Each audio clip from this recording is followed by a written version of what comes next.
The man raised his arm, he pointed upwards, and he declared, quote, "We come from up there, unquote." Hello. Welcome back to Pugs Tea and the Paranormal, where we dive into a spooky true story over a good cup of tea. And of course, I have my two little co-hosts with me. This is Dexter, Pooty, and this is Pooty Bear. That's hot. Poot, I got your new bear. Pooty got a new toy. He was pretty excited about it, but I think the excitement has worn off. And today I'm just drinking my favorite tea ever. It's just a giant cup of Yorkshire. And then I have a second cup of peppermint because one tea is just never enough.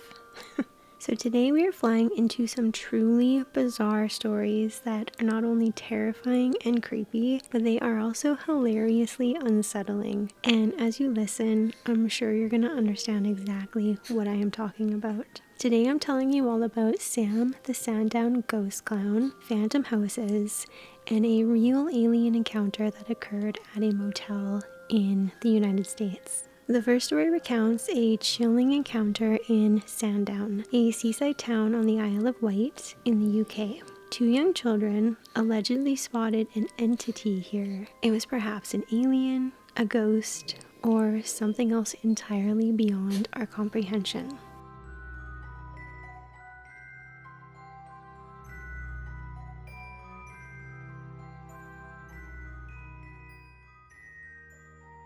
In 1973, two families were vacationing in Sandown. One family had a young girl whose real name was likely withheld due to her age. Bufora, which stands for the British UFO Research Association, gave her the alias of Faye in their official report on this case. The other family had a boy around Faye's age, and he too was given an alias by the name of George. Both families were vacationing near Lake Common in Sandown.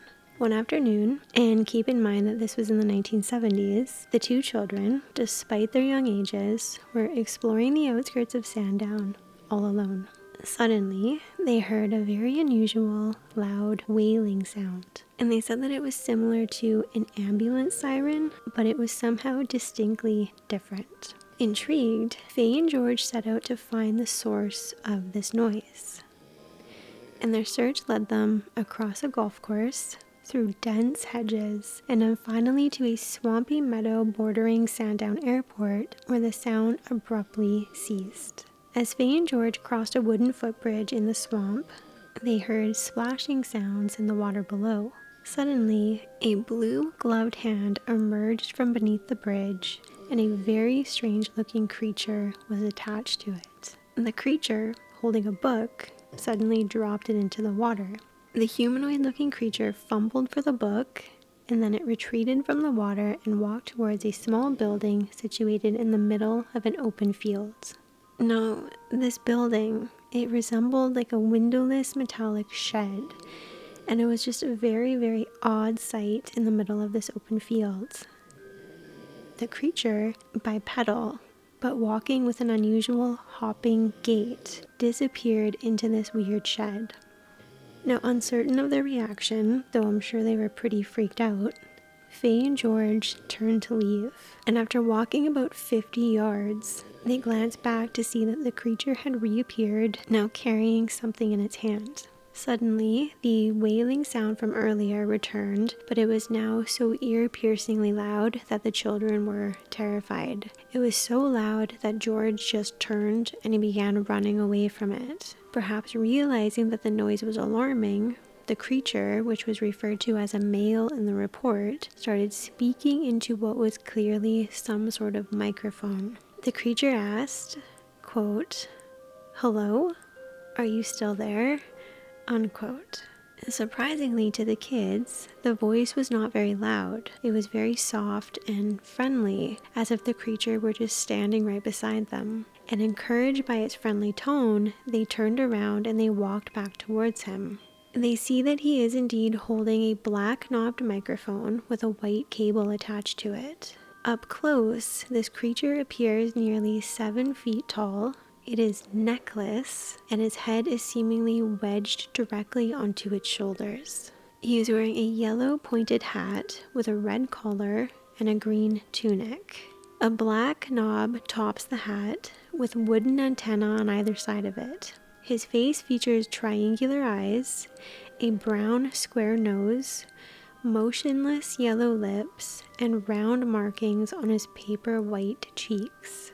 He has a fringe of red hair falling onto his forehead as well.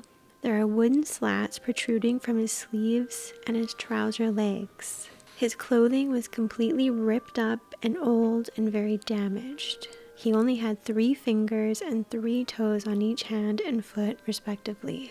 So from their description, it was quite obvious why the children called this thing a clown. The creature pulled out a notebook and he began writing words in a seemingly random order, writing, "Hello, I am all colors, Sam." And then he pointed to each word, prompting the children to read each of them aloud. Then Sam began to speak. Surprisingly, his lips did not move when he did this. His voice was quiet, it was difficult to understand, and it seemed to emanate without proper mouth movement, and yet the children understood his English. Sam asked the children who they were, and they reciprocated with their own questions. Especially curious about his torn-up clothing, they learned that he only owned 1 set. He also revealed that Sam was not his real name, and in fact, he didn't have one. When Faye asked if he was a man, the creature laughed and replied, "No."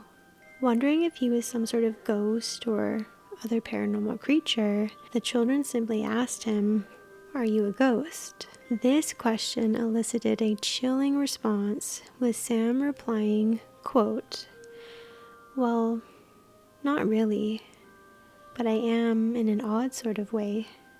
Confused, the children asked, "Well, what are you then?"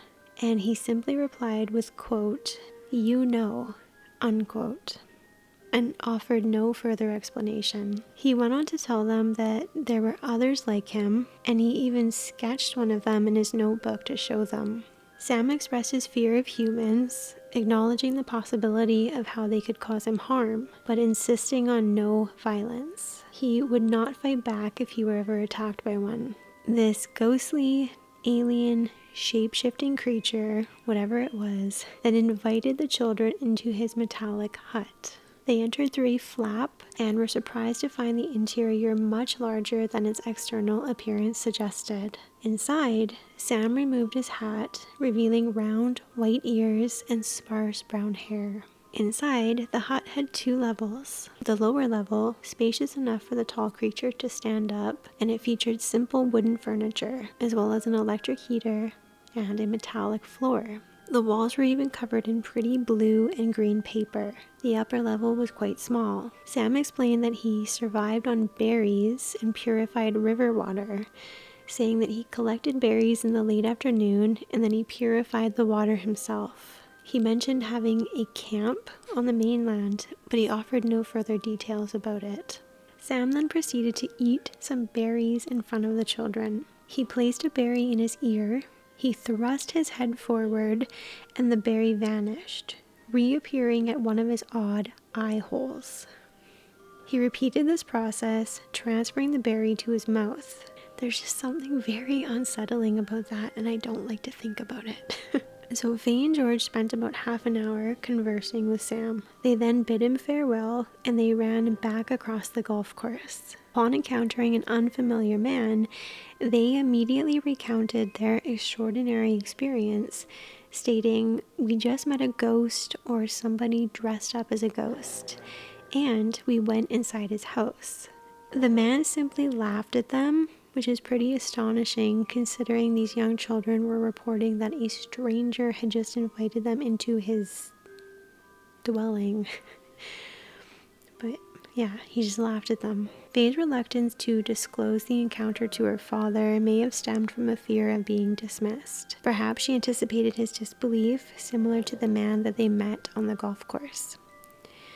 But 3 weeks later, on June 2nd, 1973, she finally confided in her father about what they had encountered. Initially, he was pretty skeptical, considering possibilities such as fabrication, a figment of her imagination, a prankster in costume, or maybe a shared hallucination. However, Her visible distress at his skepticism quickly convinced him of her sincerity. Faye's father also spoke separately with George, who corroborated Faye's account in detail, and the father noted the level of detail in the children's stories, particularly the specific observation of Sam having only 3 fingers and 3 toes, a detail that he believed unlikely to be fabricated by a 7-year-old. Faye also reported that Sam had recently completed construction of his hut, and while they were conversing with him, 2 workmen were nearby repairing a post outside. And despite their close proximity, the workmen completely ignored the strange being who was interacting with the children, as if the alien, the children, and the hut were all completely invisible to them. In an interview, Faye's father stated, quote, "I get the impression that Faye was somehow drawn into an alternate reality created by this strange being." He told them that he had just constructed the hut. Moreover, Faye mentioned that while they were interacting with this ghost, 2 nearby workmen repairing a post completely ignored the bizarre scene as if oblivious to its existence. Unquote. Now, Faye's father's belief in the encounter stemmed from his daughter's unwavering insistence and his own personal experiences with the paranormal on 2 separate occasions. And he even suspected a possible connection between his own encounters and his daughter's experience. His own experiences had happened 3 years before Sam the alien. On Tuesday, October 20th, 1970, he was driving from Shanklin to Ryde via Seaview to go and visit a friend. While approaching St. Helens, he spotted a large, illuminated aircraft flying low over Bembridge Down. Intrigued, he pulled over to observe. The craft hovered silently above the River Yar, resembling a wide ring with at least 7 large, clearly defined, bright red spheres of light. Turquoise and white lights interspersed the red ones. As he continued his journey, the craft descended lower, hovering above the trees. The number of illuminated spheres reduced to 4, and then they began to rotate. He stopped his car again and exited, now convinced that this craft was following him. He shone his flashlight at it for about 10 minutes, attempting to signal. The craft remained stationary, hovering silently and moving back and forth without touching the ground. He returned to his car and he drove to his friend's house. Upon arrival, the red lights were still visible. His friend, upon witnessing the craft, described its movements as if it were playing hide and seek amongst the trees, slowly hovering back and forth while the red lights were intermittently obscured by the treetops. Faye's father continued his journey to Ryde, eventually losing sight of the lights. This was his first encounter, but not his last, as he would later experience another unsettling UFO sighting. On March 1st, 1972, while walking along Compton Bay Beach between 9 and 10 p.m., he was forced to quickly ascend a cliffside due to a sudden tidal surge. This unexpected flooding was caused by a craft submerged in the water, which he observed from his vantage point on the cliff. From above, he could see 2 points of yellow light beneath the water's surface, describing them as peering up at me like the eyes of some horrible sea monster. If this account is true, he witnessed an apparent alien spaceship surfacing from the sea, and submerged alien bases are a pretty common recurring theme in UFO stories, right? Just making this story pretty interesting. I love this kind of stuff. He reported that the lights disappeared, and once the tide receded, he returned to his car and drove home. Faye's father believed that his experiences may have been somehow connected to his daughters, with Sam possibly having been on one of those ships that he himself witnessed. Some people speculate that the metallic hut witnessed by Faye and George and what Sam was supposedly living in, some people think that that may have been what is called a phantom house. So these strange structures, which are often found in very rural areas, appear and then disappear inexplicably, sometimes exhibiting very unusual and very paranormal activity.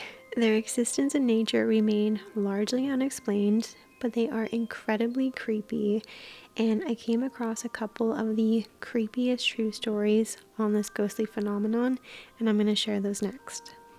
Back in 2018, I was working for Domino's delivering pizzas out in the north part of Texas, east of Dallas, out in the countryside. So a nice, normal summer evening of delivering pizzas and getting lots of tips because it's always hot. I am nearing the end of the day.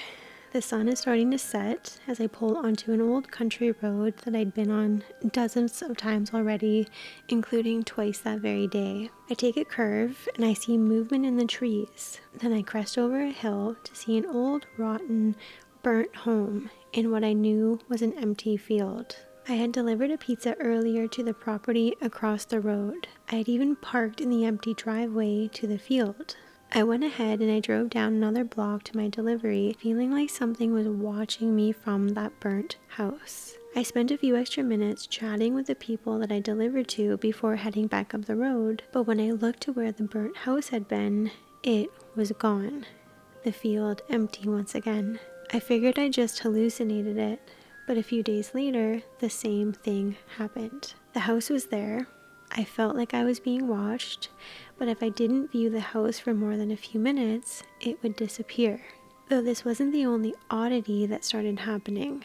In other areas, buildings would seemingly appear and disappear, along with seeing movement along the sides of the road.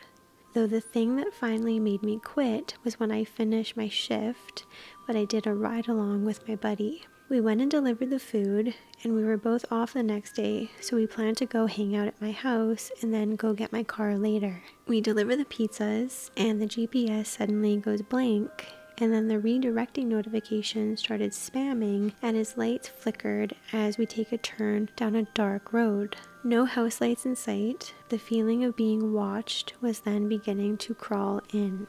The road is dirt and all gravel, so we drive down a quarter mile, and suddenly the car is forced to stop as the road looks solid, but it gave way under us, trapping the car in mud. The road had looked the same as we drove through, but we both freaked as the car rocked and stopped in place from the collapse. We got out to see how bad it was. His lights were flickering and the car was stuck. We checked the GPS to see how far we were from a main road. Seeing that the road continued, supposedly linking to the next one, we decided to start walking as we had over 2 hours to wait for a tow truck. It was well and truly dark. The feeling of being watched and the sound of movement then increased. We both kept our phone flashlights on, one pointed forward, the other behind us, as we felt that we were just not safe. My buddy jumped, saying that he saw something bolt across the road behind us. I then heard noises in front of us, seeing 3 sets of eyes glowing just beyond the light from my phone. The eyes were lower to the ground, but as I took a step back, bumping into my buddy, they got higher up, being around human height. My buddy jumped again, bumping into me as he started running towards the eyes. But when I looked at him, then back, the eyes were gone. We ran the rest of the way down the road, but come to find out that it was blocked out by a big fence with multiple "no trespassing, no trespassers, you will be shot, we don't call 911" signs posted all over it. We both were scared, knowing that we'd either have to go back the way we came or risk the quarter-mile property of a person who clearly does not like people on his property and potentially getting shot at. We chose to go back, and oh boy, the sounds and feelings of not being alone were heavy. The feeling of something breathing down the back of our necks as we ran back to the car. When we got back close enough, my buddy remote started the car to make the lights turn on, but they kept glitching and flashing. As we got to the car, I heard the sound of a truck backing down the road towards us. The tow truck had arrived, and their lights were flicked on, and they were strong, flooding the road with light. And in that brief moment, I looked behind us, and I saw 3 humanoids. They were very gaunt and very feral looking with gray skin. But as quick as I saw them, they bolted into the trees. We proceeded to run to the front of the tow truck and we waited in the light of their headlights as they loaded my buddy's car onto the flatbed. They made the comment that we had to have gone and run through some barbed wire or something, scratching the hell out of the car, but we knew we hadn't, and those scratches were not there before we left the car behind to walk. We don't know exactly what happened. We just know that we refused to go anywhere near that road ever again. So for the second story, 3 friends were hanging out in a rural Welsh village. They were walking around town late one night when they experienced something truly unsettling. The friends took these walks often, and the friend who lived there knew the area and the surrounding houses and the buildings very well. This particular night, they had been playing football in the old chapel that was attached to the one friend's house, and he was actually responsible for maintaining this chapel. Half an hour later, they're walking through the village along a familiar route, and his friend, a lifelong resident, pointed out a house that he had never seen before. There were no lights on, and it was oddly out of place, with a distinctive European architecture. Fascinated because none of them had seen this house before, and it was like it had appeared out of nowhere, they cautiously approached, only to find it blocked off by a large construction fence. At that point, they all experienced this strange dread wash over them, and the feeling was so thick that they could physically feel something was wrong. The air became eerily still, and they could feel this unwelcome presence.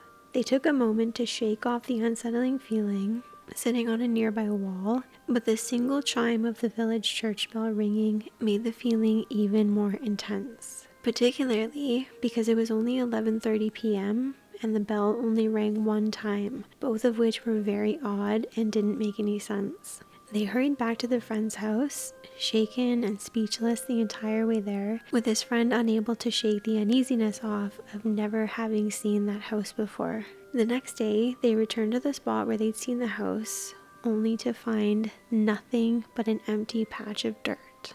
They researched the area, discovering that 2 ley lines, ancient energy pathways, intersected at the exact spot where they had felt that intense dread. Some believe that ley lines can be hotspots for paranormal activity, so that could have been an explanation for what had happened. He said that the experience has haunted him ever since. The inexplicable appearance and disappearance of the house, the unsettling atmosphere, the chilling sound of the single church bell, it all pointed to something unexplainable. They are still searching for answers, hoping someone might have encountered something similar or can offer a plausible explanation for the bizarre and terrifying incident. But they have not found anything yet.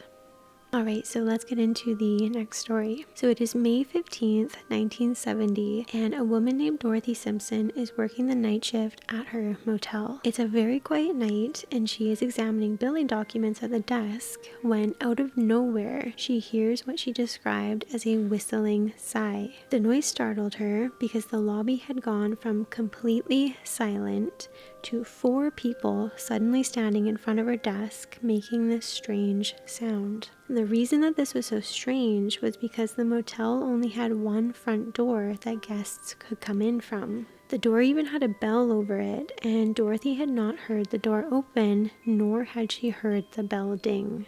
The hotel lobby was set up so that nobody could enter without making a sound.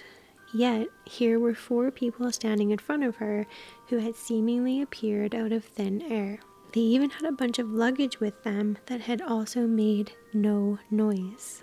Dorothy prepared to check in the guests who were clearly seeking a room. However, she was immediately struck by their unusual appearances. Their heights, while not inherently strange, were the first in a series of increasingly unsettling and alien-like features. The 4 guests were all very short, reaching barely above Dorothy's desk. Initially, she assumed that they were a family unit, with the 2 slightly taller guests likely the parents. However, beyond this minor height difference, the 4 appeared remarkably similar, lacking any easily discernible distinguishing features. All 4 guests exhibited incredibly youthful faces, though remarkably uniform in appearance. Based solely on their attire, identical expensive suits for the presumed males, and matching pastel peach dresses for the presumed females, Dorothy inferred their genders. Further, she found that their hair was incredibly unnatural looking, and she suspected that they were all wearing wigs. Their heads were triangular, tapering inward from broad foreheads. Their dark, large eyes had an unsettling, alien quality to them. Some observers have noted a resemblance to the iconic alien depicted on the cover of Whitley Strieber's Communion book. And if you have not seen the alien on the front of that book, I am sorry for the nightmares that you may experience after looking at it. The 4 entities possessed what were described as bridgeless noses, merely slits for nostrils, and minute, lipless mouths. Their skin tone was uniformly pale, though described variously as pearl, pale pink, or gray, depending on the witness and the lighting conditions. Despite these slight variations in skin color, all witness accounts consistently described their other physical features identically. Before Dorothy could speak, the presumed father inquired in a high-pitched voice, quote, "Do you have a room to stay? Do you have a room to stay?" unquote, repeating the question twice. When Dorothy confirmed availability and quoted the nightly rate to them, the man remained silent, staring at her with an expression that suggested that he had not comprehended her response. The man turned to the woman, seemingly expecting her to step in and help. However, she remained silent, creating an awkward moment where they just stared at one another. While no words were exchanged, it was speculated that some form of nonverbal communication, such as telepathy, occurred between them. Finally, the man produced a large stack of high-denomination bills from his pocket, indicating significant wealth, and he handed the entire sum to Dorothy. Observing the crisp new bills, Dorothy briefly suspected that they might be counterfeit. However, a quick test behind the counter confirmed they were real. She extracted 2 $20 bills to cover the cost of the room and then returned the remaining sum to the man. So Dorothy then proceeded to collect their necessary guest information. As the man approached the desk, his close proximity further emphasized his otherworldly appearance. Unable to even reach the registration form on the desk, Dorothy offered to assist him, and when asked for his name to write it down, he responded simply, "A. Bell." She then inquired about their home address, and Dorothy was met with an unsettling response. The man raised his arm, he pointed upwards, and he declared, quote, "We come from up there, unquote. The woman, who had remained silent until this point, quickly intervened, pushing the man's arm down. The presumed children said nothing. The presumed mother quickly said, quote, "We come from Hammond, Indiana," unquote, and she provided an address. Upon completing the registration form, Dorothy then presented a pen for the man's signature on the form. His subsequent attempts, however, suggested an unfamiliarity with the act of writing. This observation, coupled with his earlier difficulties, further reinforced the suspicion that the family may not have been entirely human. The woman then inquired about dining options, and Dorothy directed them to the Motel restaurant. Suspicious, Dorothy shared her concerns with her manager, who suggested verifying the provided address. And upon investigation, she discovered that the address was fake. Although this discrepancy did not immediately result in the cancellation of their reservation, the manager instructed the bellhop to search the parking lot for any Indiana-registered vehicles. No such vehicles were found, further solidifying their mysterious and silent arrival. Dorothy detected no sound of entry, no door chime, no luggage wheels. They simply appeared at her desk. In the restaurant, the hostess shows the family to their table. She too cannot help but notice how small they are. When they sit down, they can barely see over the table, with their chins barely reaching the top of it. She hands them menus, and the man proceeds to read the entire menu out loud. He then asks the hostess some strange questions. He asks, quote, "Where does milk come from? As well as, quote, where do vegetables come from? Unquote. He's not asking where their milk comes from or their local produce comes from. He's inquiring about how vegetables and how other foods are grown.